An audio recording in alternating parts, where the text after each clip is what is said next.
गुरुजी राधे राधे। जी। मेरा क्वेश्चन ये था कि क्या हम तुलसी जी के माला पहनकर लहसुन प्याज खा सकते हैं? तुलसी की माला तो पहनना ही चाहिए सबको। जी। तुलसी की माला सबको पहननी चाहिए। लहसुन प्याज आप खाएं ना खाएं वो आपकी मर्जी, लेकिन तुलसी की माला पहनो। तुलसी की माला सबको पहननी चाहिए, ठीक है। और एक मतलब शादीशुदा गृहस्थी बसाने के लिए कुछ क्या गृहस्थी मतलब बसा रही हूँ, नहीं तो थोड़ा गृहस्थी तो बस गई आपकी। हाँ, तो मतलब थोड़ा उसके बारे में नॉलेज, हाँ हाँ, क्या नॉलेज चाहिए बताइए। मतलब कैसे उसे हम अच्छे से चलाएं।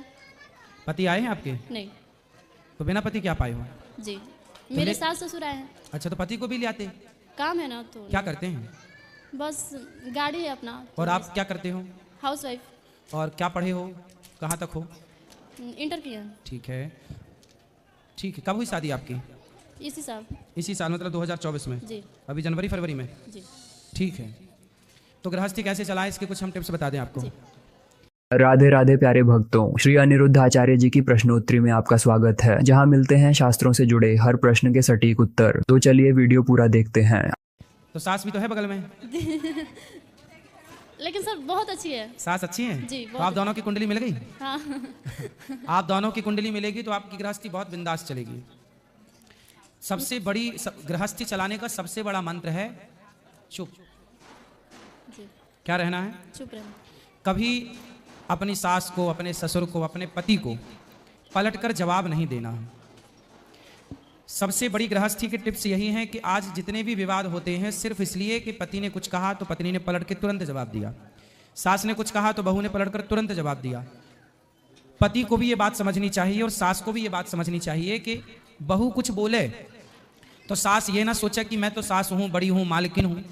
बहू कुछ बोल रही है तो बेटी के रूप में उसे स्वीकार करो कि मेरी बेटी है, कुछ पूछ रही है तो उसे बताओ, कुछ सीखना चाहती है तो सिखाओ, है ना, बेटी के रूप में। और बहुओं की सबसे वही बहू बढ़िया होती है जो चुप रहे, क्योंकि सास 100 कहेगी और बहू ने 1 कह दिया तो सास का 100 कोई ना सुनेगा, पर बहू का 1 सबसे ऊपर हो जाएगा।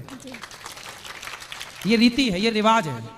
सास की 100 बातें कोई ना, अरे तो सास है, पर बहू ने 1 बोला तो तुमने क्यों बोला। इसलिए 1 मौका मत दो किसी को, कुछ भी मत बोलो। और वैसे आपकी सास बहुत अच्छी हैं, वैसे भी कुछ नहीं बोलेंगी। सब कोई बहुत अच्छा है। मेरी भगवान करे ये बहुत अच्छे रहें सदा। जी। शुरू शुरू में सब अच्छे रहते हैं। आप भी अच्छी हो शुरू में, सास भी अच्छी है शुरू में। अब ये अच्छाई 10 साल बाद, भगवान करे आप 100 साल तक ऐसी अच्छी रहें परिवार में। लेकिन फिर भी मैं आपको बता रहा हूँ, ये सास आपकी बहुत अच्छी है, आपके पति भी अच्छे, परिवार भगवान कर खूब अच्छा हो। लेकिन फिर भी आपके लिए क्या हमने बोला? चुप रहना। कभी सास गुस्से में, कभी पति गुस्से में, भाई देवर कोई भी, ससुराल क्या, ससुराल पक्ष में ना हमारे भारत की जो मानसिकता है वो मैं बोल रहा हूँ। भारत की मानसिकता क्या है? पुरुष प्रधान देश है ये। यहाँ पर पुरुष थोड़ा एटीट्यूड में रहता है, उसको लगता है ये मेरी पत्नी है, उससे ये लगता है कि मैं जो चाहूँ इससे बोल दूँ पर ये मुझे कुछ ना बोले। ये पति इस मानसिकता के हैं भारत में। सास भी इसी मानसिकता की है कि मैं जितना चाहूँ डांटूं, मारूं, कुछ भी कहूँ बहू को, पर बहू मेरे से पलट के कोई जवाब ना करे। ये मानसिकता हर साल लगभग 99% सासों की है कि मेरी बहू मुझे पलट के जवाब ना दे। पति की भी मानसिकता यही है कि मेरी पत्नी मेरे को पलट के कोई जवाब ना दे। और हर जेठानी भी यही है कि मेरी देवरानी मुझे कभी, पर मैं कितना भी अत्याचार करूं तो ही सारे बर्तन धोल, तो ही सारे कपड़े धोल, तो ही झाड़ू पहुंचा कर, फिर भी तो पलट के कुछ बोलना मत। मतलब समस्याएं गृहस्थी में एक तरफ से नहीं है। बहू भी बेचारी भर जाती है कई बार, कितना बर्दाश्त करेगी, कितना सहेगी। जब भर जाती है तो फिर वो बोलना स्टार्ट कर। यदि बहुएं जवाब देने लग गई हैं, किसी के घर में बहू 1 साल तक चुप रही, कोई उत्तर नहीं दिया किसी को, और 1 साल बाद बोलने लग गई, तो इसमें बहू की गलती नहीं है, ससुराल वालों की गलती है। उन्होंने इतना मजबूर किया कि बहू ने अपने स्वभाव को बदल लिया। कब तक तुम्हारी सहेंगे? इसलिए ससुराल वालों को चाहिए कि वो अपनी बहू को बेटी की तरह प्यार करें, उसे मजबूर ना करें। मैं नहीं चाहता कि मैं किसी से लड़ूं, लेकिन जब मजबूर किया जाएगा तो फिर व्यक्ति कैसा भी हो उसे गुस्सा तो आता ही है, क्योंकि इंसान तो सास भी है, इंसान तो बहू भी है। तो मैं आपसे बस यही कहूंगा कि आप एक अच्छी बहू बनो। शिशुपाल ने कितनी गालियां सुनी, भगवान कृष्ण ने कितनी गालियां सुनी शिशुपाल की? 100। हाँ, ये गृहस्थी का मूल मंत्र है कि 100 बातों तक तो कम से कम चुप रहो। 101 भी हो तो उत्तर देने की जरूरत पड़े तो दो, वरना ठीक है। और पति पत्नी यदि आप खुश हैं तो सास को कभी जवाब नहीं देना चाहिए, ठीक है। वैसे आपकी सास अच्छी है और बढ़िया है, ठीक है। और कुछ? रुक जाइए दादाजी, कौन है? मेरे ससुर। रुक जाइए ससुर साहब, एक मिनट रुक जाइए। नहीं मानेंगे ससुर। हेलो, राधे राधे गुरु जी। राधे राधे। आपके चरणों में कोटि प्रणाम। खुश रहिए। ऐसे हम लोग बिहार से चंपारण जिला से आए हुए हैं। हाँ ये लो बहू है लो, हाँ, समझी समझिनी सब कोई हम लोग आए हुए हैं 5 दिन से। तो अच्छा है सब। जी सब बहू- कोई अच्छे बहू हैं। अच्छी है? जी खुश रहिएगा, अच्छे से ठीक है। ध्यान रखिएगा बेटी की जी तरह। बेटी के तरह गुरु जी हम मानते हैं इनको। हाँ, बहू की राधे तरह राधे नहीं। गुरु जी। खुश रहिए गुरुजी राधे राधे। जी। गुरुजी आपकी कथा में मैंने कई बार सुना है कि जो लोग शादी के बाद पर स्त्री या पर पुरुष के बारे में सोचते हैं वो नर्कगामी होते हैं। बिल्कुल। पर आजकल का ट्रेंडिंग तो ये चल रहा है कि पहले लोग रिलेशनशिप बनाते हैं, उसके बाद फिर किसी और से शादी करते हैं, तो वो भी तो नर्कगामी बनते हैं नहीं बनते? बिल्कुल बनते हैं।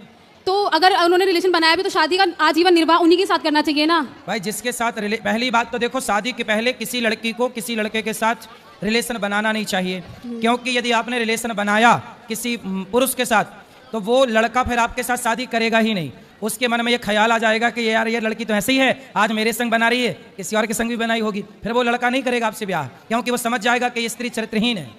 इसलिए विवाह के बाद ही रिलेशन बनाने की परंपरा भारतीय रही है। पहले क्यों बनाना है ये बताओ, ना पुरुष बनाए ना लड़की बनाए। लेकिन अगर जो रहते हैं अगर वो फिर पर किसी और से मतलब दोनों अलग अलग शादी करते हैं तो वो नर्कगामी होते हैं या नहीं बिल्कुल होते? वो नरकगामी है ही, मतलब वो पाप तो है ही ना, गलत तो कर ही रहे हैं वो। चलो जमाने के आगे सच्चे बनेंगे, अच्छे बनेंगे, लेकिन खुद की आंखों से आंखें मिला पाएंगे, खुद से नजरें मिला पाएंगे? वो कह पाएंगे कि मैं पतिव्रता नारी हूँ? वो स्त्री कह पाएगी कि मैं पतिव्रता हूँ? वो पुरुष कह पाएगा कि मैं चरित्रवान हूँ? नहीं कह पाएगा। दूसरों से झूठ बोला जा सकता है बेटा, खुद से झूठ नहीं बोला जा सकता। जी। और जैसे गुरुजी युधिष्ठिर ने अपने पैर में जैसे जख्म लिया था कुछ कीड़ों को अपने उनकी ज़िंदगी बचाने के लिए, तो ऐसे ही सर पे जुए भी वगैरह होते हैं तो उनको निकालते हैं, तो ज़िंदगी तो उनकी भी होती है, फिर पाप तो उसका भी लगता होगा सबको। नहीं तो आप अपने सिर में रखो जुए, बढ़िया।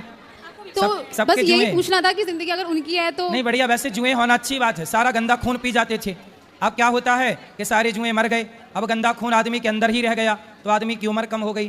पहले जुए हुए थे तो वो पी जाते थे, वरना आजकल कुछ पति का पी रही हैं खून, कुछ पत्नियों का पी रहे हैं खून, एक दूसरे का पी रहे हैं। जुए है नहीं खून पीने के लिए।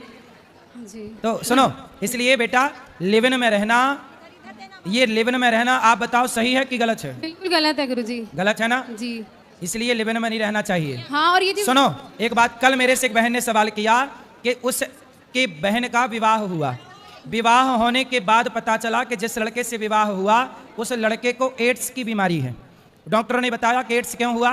बोले ये लिव-इन में रहता था, बहुत सारी लड़कियों से संबंध था तो उसे एड्स हो गया। सोचिए लिव-इन में रहने वालों के ऊपर एड्स जैसी खतरनाक बीमारियां बिल्कुल होंगी ही होंगी 100%। इसलिए आजकल विवाह करने के पहले बार बार मैं एक बात दोहरा रहा हूं कि लड़का लड़की दोनों अपना टेस्ट, मेडिकल टेस्ट जरूर कराएं, क्योंकि ये बीमारियां अनेक लड़की और अनेक लोगों के साथ, अनेक पुरुष या स्त्री, अनेक लोगों के संबंध बनाने से होता है, जिसमें कि लिव-इन में रहने वालों के ऊपर ज़्यादा संभावनाएं हैं।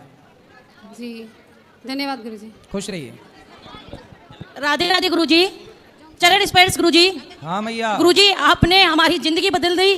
गुरुजी मैं आपके पास 2022 में आई थी, मैंने पहली बार में गुरु अन्नक्षेत्र करवाया था संतों का।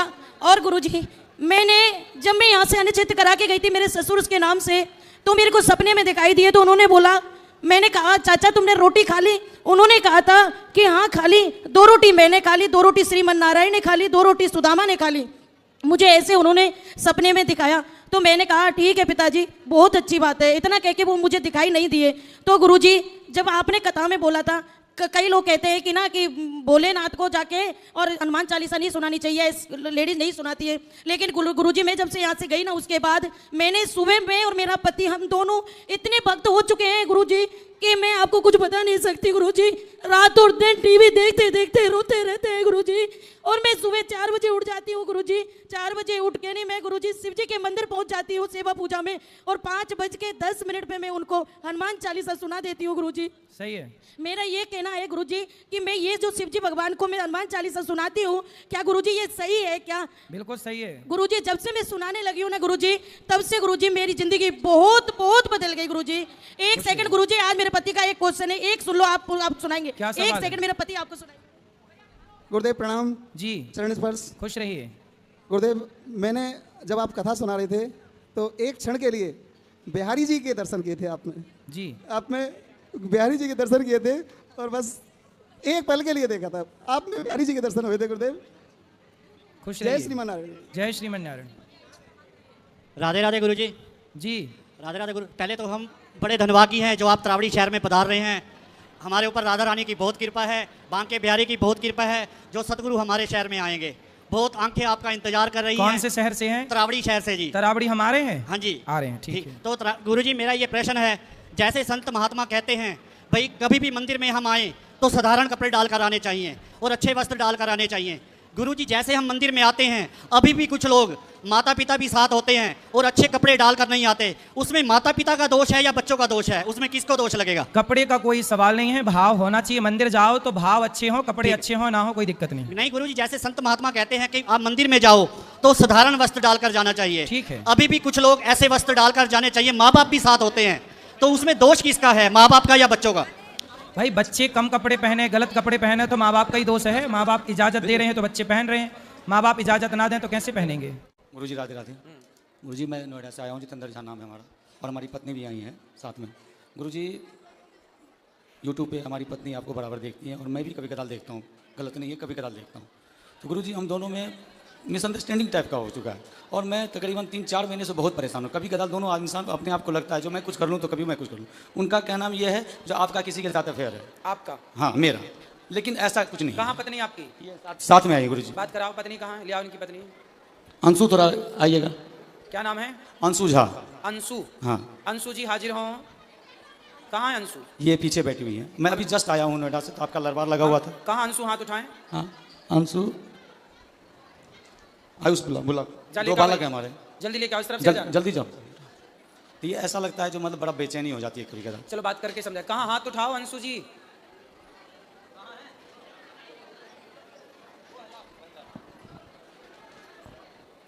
और क्या समस्या है? और समस्या यही है जैसे तो आपकी पत्नी आपको संदेह की दृष्टि से देखती है? हाँ प्यार बहुत है दोनों आदमी। तो अच्छा ये बताओ, तो आप क्या, आपका है किसी से चक्कर? नहीं गुरुजी, गलती हमारी है। गलती कहाँ है ये मैं बता रहा हूँ, क्लियर पूरे समाज के बीच। मैं कभी कदाल आपको मदिरा सेवन करता था पहले शराब पीते थे जी, मैंने छोड़ दिया उसको। दूसरी बात ये है गुरुजी, जो जब जहाँ मैं रहता था बहुत दिन तक, वो 15-16 साल से रेंट पे रहता था और थोड़ा निम्न वर्ग का हूँ, कुछ नहीं कर पाया साथ साथ रह के वहाँ पे। तो एक पड़ोसी आ गई वहाँ पे, पड़ोसन आ गई। हाँ पड़ोसन आ गया, उनकी माँ और बेटी दोनों था। उनका कैरेक्टर अच्छा नहीं था। तो ये 6 महीने के लिए गाँव गई थी, 3-4 महीने के लिए गाँव गई थी। और उस दौरान हमने उनको 1-2 बार टोक दिया किसी मैटर लेके, जो कभी कपड़ा पचड़ा हुआ है तो हाँ जी थोड़ा कपड़ा उठा लो, कभी ये उठा लो, बस इतना ही। और हमारे बगल में जो बंदा था वो नेपाल का लड़का था, उसके साथ उसकी गलत मतलब वो थी, रिश्ते थे। हाँ। और जब ये आई वहाँ पे तो उसने क्या किया, मेरे को बोल दिया अंकल कब खाली करोगे आप, बस इतना। अब इनके दिमाग में ये बैठ गया, जो पहले अंकल नहीं कहता था अब अंकल क्यों कहता है, क्यों बार बार ये करता है। और कंपनी में भी काम करता हूँ तो इस तरीके का अंडरस्टैंडिंग होती है। बात कराओ पत्नी से। क्या नाम है आपका? अंशु झा सर। आप ठीक हैं? हाँ ठीक हूँ। तो आपके पति अच्छे हैं? हाँ अच्छे। तो आपको ऐसा लगता है कि इनका किसी और के साथ कुछ लफड़ा है? सर ऐसा तो नहीं लगता है, लेकिन कभी कभी मतलब लड़की सब जो होती है वो मतलब अजीब जैसा बिहेव करने लगता है, लड़ाई कर होता है घर में। तो ये आपसे लड़ते हैं कभी कभी? हाँ हाँ। क्यों लड़ते हो भैया पत्नी से? गुरुजी कभी कदाल ऐसा होता है, मैं जो नौकरी करता हूँ वो एक्सपोर्ट हाउस होता है, गारमेंट लाइन है, उसमें लड़कियाँ मर्चेंट होती हैं, बहुत सारी की होती हैं। बात व्यवहार होता है अगर वर्क लेवल पे, बस उन्हें, और इन्हें लगता है कोई बात व्यवस्था में जो हाँ ये ऐसा क्यों हो रहा है, आपने क्यों बोला? सर 1 साल से ऐसा हुआ, पहले ऐसा नहीं था। तो आप भी पत्नी को जवाब मत दो, पत्नी की बात मानो। नहीं देता हूँ गुरुजी, गुरुदेव मैं देता नहीं, तरफ से लड़ाई मत करो। नहीं करता हूँ, बट कभी कदाल मेरे अंदर, यही तो मैं पूछना चाहता हूँ, जो मेरे अंदर बेचैनी हो जाती है, जो मैं क्या करूँ। किस चीज की बेचैनी? बेचैनी जो आखिर मैं जिसके लिए इतना कर रहा हूँ, घर में इतना बच्चों हैं, 2 बच्चे हैं हमारे, इतना कर रहा हूँ, अब वहाँ मेरा कदर नहीं हो पा रहा है, मैं क्या करूँ, बढ़ जाऊँ क्या? नहीं कभी कदर कौन नहीं करता? हमारी पत्नी नहीं करती है। बात कराओ, पति की कदर नहीं करती? हाँ करती। ये तो कह रही है करते हैं। अब इनका कदर करने का मतलब ये भी उद्देश्य, कदर किसे कहते हैं करना? अब बताओ कदर किससे कहते हैं, परिभाषा दे दो इनको। वैसे एक बात बताएं, मैं आपको एक बात बताऊं, बात करो पत्नी। देखो ऐसा है बेटा, जो पुरुष होता है ना, कई बार वो गलत नहीं होता, पर कुछ पत्नियां उसे गलत देखती हैं। यदि पुरुष समाज में किसी स्त्री से बात कर ले, किसी लड़की से बात कर ले, तो पत्नी को ऐसा लगता है कि शायद इनके साथ चक्कर है। कई बार जो आप सोचते हैं वो गलत होता है, और इस गलती से पता है क्या होता है, कई बार रिश्ते खराब हो जाते हैं, रिश्तों में दूरियां पैदा हो जाती हैं, आपकी प्रसन्नता गायब हो जाती है, क्योंकि जब भीतर संदेह बैठ जाएगा तो खुश कौन रहेगा। लेकिन आप कई बार जो सोचती हो वो गलत होता है, इसलिए सोचो मत। यदि आप अपनी आंखों से देख लो, यदि आपने ठोस प्रमाण इकट्ठे कर लिए